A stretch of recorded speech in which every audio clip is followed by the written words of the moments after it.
There is only one way to find out. Absolutely. I mean, you'd have Miss Fladger at all of your doors. She just wouldn't sleep, and you'd be in her car, and she'd just drag you back here. So, yeah. Plus, your parents would not be happy with that. Yeah. All right. Okay.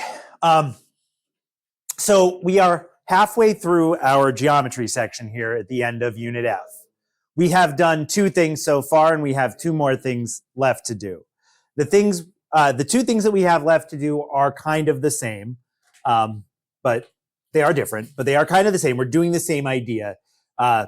So the formula that we learn at the end of F8 is kind of like one of these deals where it's a master formula, and every formula underneath it is really just things that don't need to be there. You can kind of see it in the 2 formulas you wrote down this morning. One of them is your function squared, and the other one is your function minus c, and then squared. It should say a to b. Thank you. Sorry. Yeah, that's just totally me. That was me remembering that I needed to put pi out front when I wrote it. And then I put pi out front, and maybe pi was already there. I don't know. Yeah. I don't know what the order was. I might have written A2 and then remembered I forgot the pi.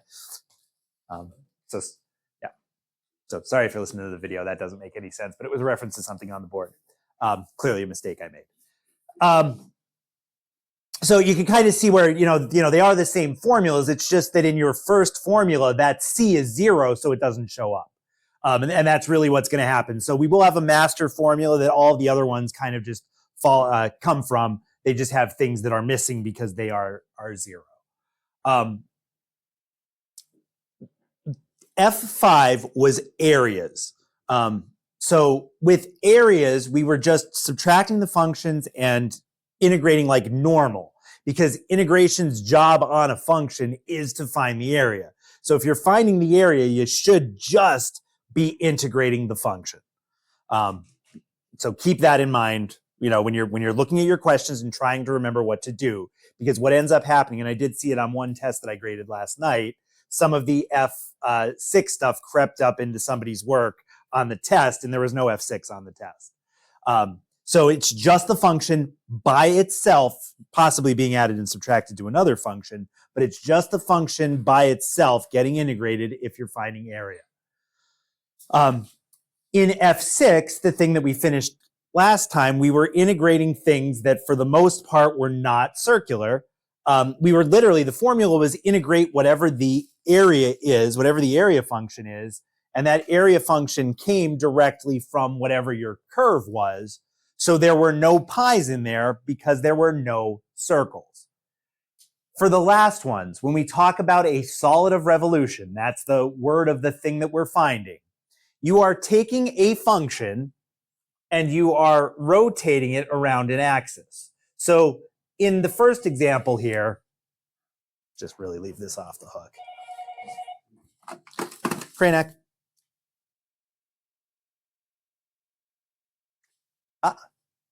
Yeah, absolutely. I couldn't figure out why else you would possibly need her, because I was going to say that doesn't make any sense. Gotcha. Yep. I'll send her to you first. Okay, great. My left your car light's on. So go. Yeah. Yeah. So. Well. Yeah. Okay. So go see Dr. Morell first so that he can say, yes, it's okay for you to go out and do that. And we'll go from there. Yeah. Yeah. I mean, that's what Morell said. Yeah. Yeah. All righty. Cool. Okay.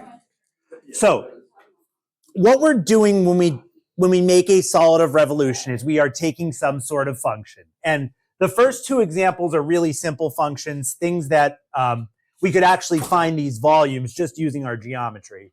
But what we're doing is we are taking a function, and then we are thinking in 3 dimensions of rotating that around an axis.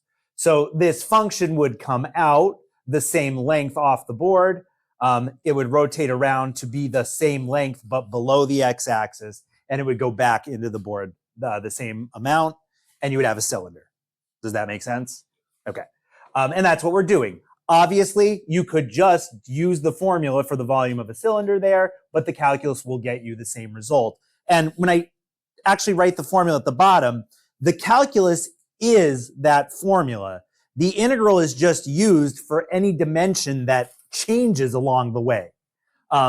So this is a cylinder. It's a cylinder because the boundary is constant.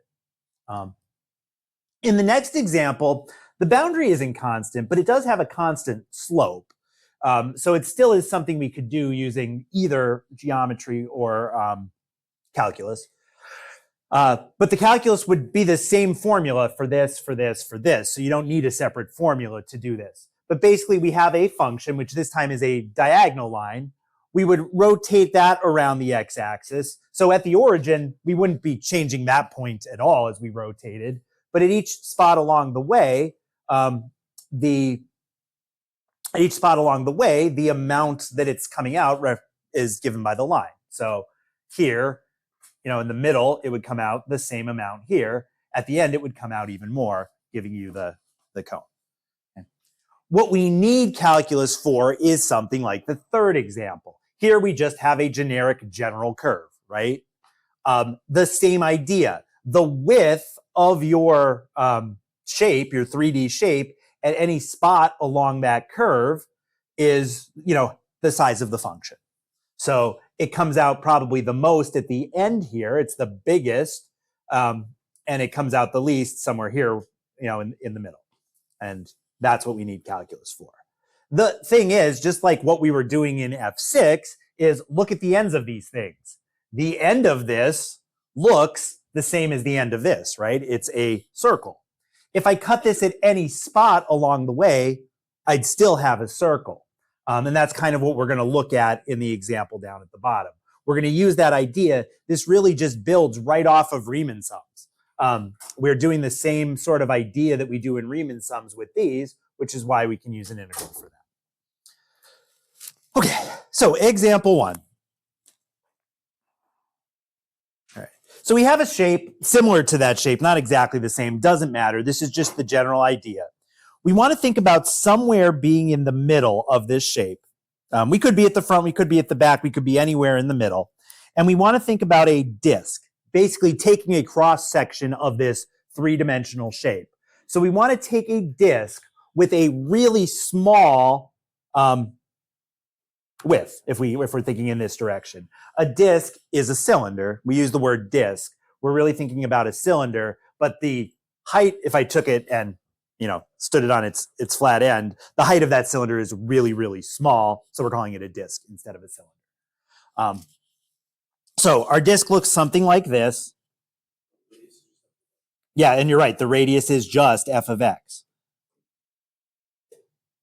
So you can kind of see what we're doing. This is really similar to a Riemann sum, almost like a left Riemann disk, but that's not what we call it. But it is the same idea. Instead of rectangles, I've made a disk with a really small width, height, whatever you want to consider that dimension right there.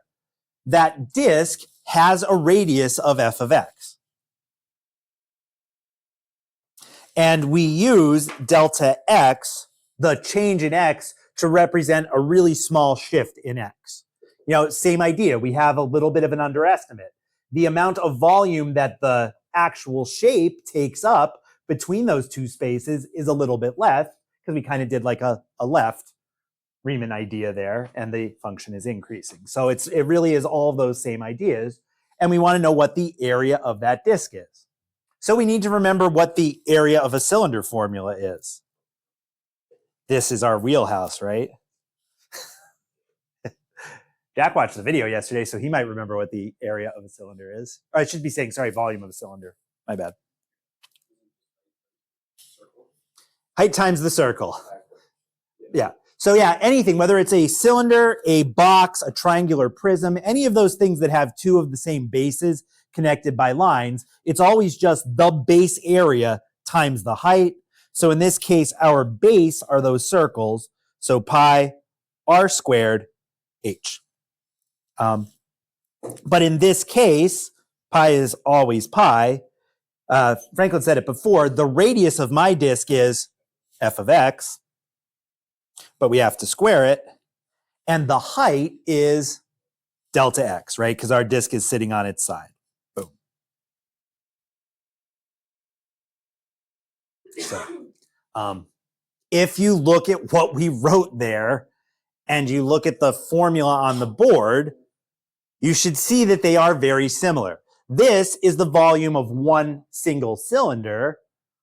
Put that together in an integral, which shrinks those cylinders down to next to nothing, and then imagines an infinite number of those super tiny cylinders. That gives you the entire volume of the shape. Okay. So we're just going to basically take that, like we did with Riemann sums, and make that into an integral. So we're taking V, this is the volume of one of our disks, which is pi f of x squared delta x, making that into an integral, bring the pi out the front just so it's one less thing to deal with later, integrate from a to b, and it's f of x squared, and then delta x turns into dx, just notationally. And again, that is the formula for volume. We have the pi, we have the r squared, and we have the h. So that delta x does really, in the grand scheme of things, when you're doing the math, it doesn't serve a purpose, but it does serve a purpose here. This is the quantity that when we move it, the function changes. So that height is ever changing. That's what ends up being dx. All right, so let's do a couple. All right.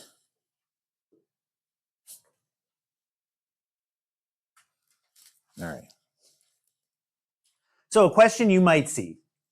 Find the volume of a solid of revolution generated by revolving the region bounded by the graph of y equals the square root of x, the x-axis, and the line x equals 5 about the x-axis. So all those little things are little details there. Sometimes you get a picture, sometimes you don't.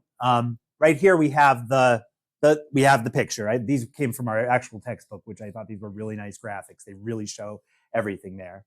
So we have the function y equals square root of x. They are telling us we want to revolve that about the x-axis, and they gave us x equals 5 as a stopping point because they're just, they needed to. There was nothing else that would have stopped the square root of x other than just giving a stopping point. Same visualization here. There's your rectangle if you're finding an area. Here's your disk if you're finding a volume. All the same things we were talking about, but and then of course that's what the shape looks like, similar to the cone that we had before, but not exactly a cone because it's got that smoothed off top. So to find the volume of this, we're just going to integrate from our x limits. So the nice thing about, I think, all of our things, when we were talking about cross sections, if it said cross sections perpendicular to x, then you wrote dx at the end. This one's going to say rotate about the x-axis. We're going to write dx at the end. That's telling us to do that. And if we use dx at the end, then we should be using x values for our limits. So I'm going to integrate from 0 to 5. Yep. F of x squared is just the square root of x, but squared dx. So this is one of the few. These do end up being calculator active or just write the integral sorts of problems because, thank you. Because they end up a lot of times being just too unwieldy to integrate by hand. And as Jack said, correct, I forgot pi.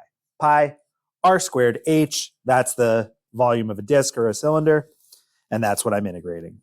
So it's literally just pi, the integral of x dx, which is pi times x squared over 2, not dx, but evaluated at 0 to 5, which sure feels like 25 halves of pi. It is. That's the rare one where it just was super. I think they purposely did that. Example 2, square root of x. When you square it, you get x.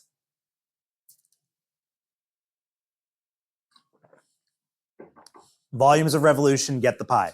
If it's not a volume of revolution, unless the formula already has a pi in it, no pi.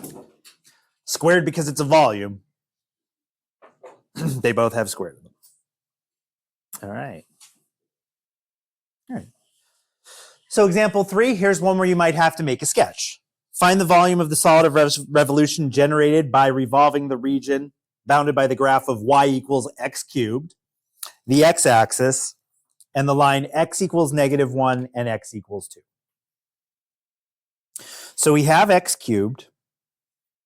Use a black line here, as I have it. So we have x cubed, which looks a lot like x squared on the right. Doesn't look like it on the left. Looks like a flip of it. We want to go from x equals 1, -1 I should say, which gives me the point -1 comma 1, to the point 2, which would be 2 comma, it would be -1, wouldn't it? Thank you. Yep. 2, 8, yep. Cool. I think we'd be good. I don't know if we won't even need the y value, but I just put it there. Which means we're going to end up with a little bit of we're actually going to end up with a shape that in real life would actually have nothing in the middle of it. But you'll kind of end up with, some sort of cylindrical like cone-ish shape, but with a curved side instead of a straight side on one side and a curved shape on the other side. So what we'll do, we'll show that we are rotating about the x-axis. And one way to show this is to kind of draw circles and try to get those circles to be the same height away from the x-axis as they are.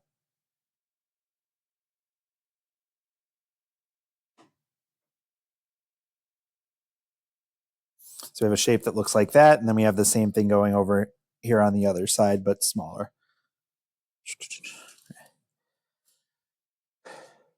So we have this shape. It's in 3 dimensions. It's coming off the board. Boom. Looks like that. That's the shape we're finding the volume in, finding the volume of. But in the end, all we have to do is follow the formula. We are about an axis. We're going from A to B. Our only function is x cubed. We need a pi, and we need to square it. Pi r squared h. Delta x is the h.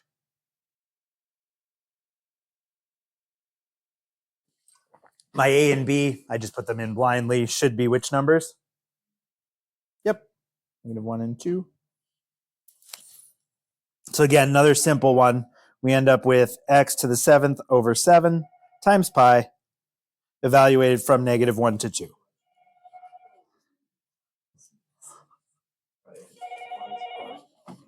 Cranac.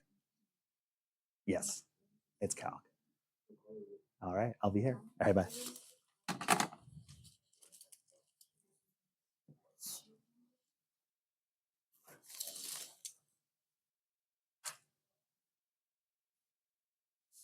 So we got pi times 2 to the 7th power, 2, 4, 8, 16, 32, 64, 128. 128 sevenths minus -1 to the 7th, -1 7th. So we end up with 129 sevenths of pi.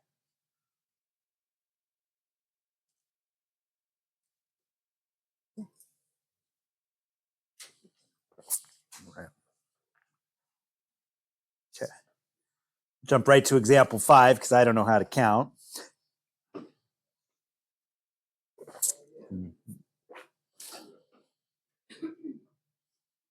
All right. In this case, it all works when we go across another axis. We just have to change the variables.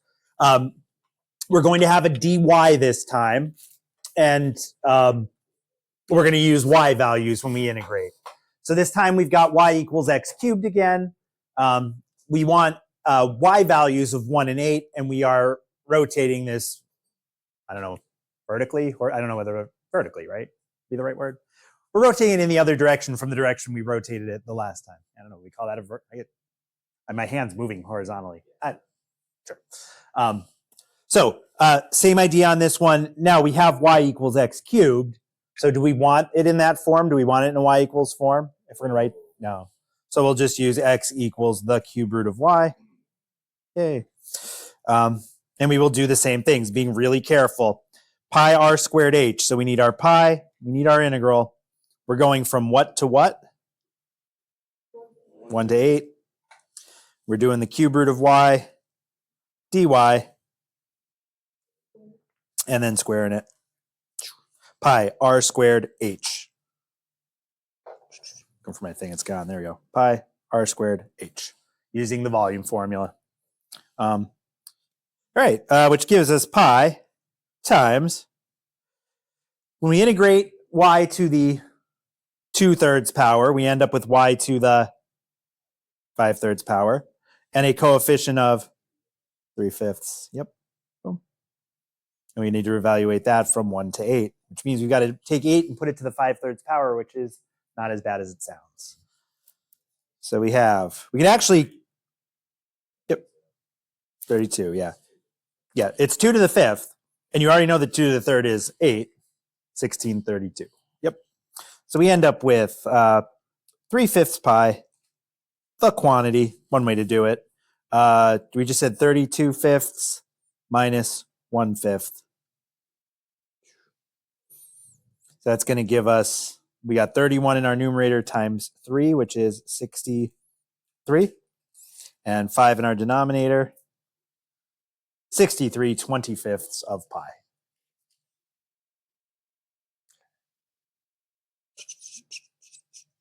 All right, let's see. Do we have enough practice to last us a half hour? They say, yeah. And we'll save the other 2 examples for tomorrow, for the last example for tomorrow. What's that? Sure.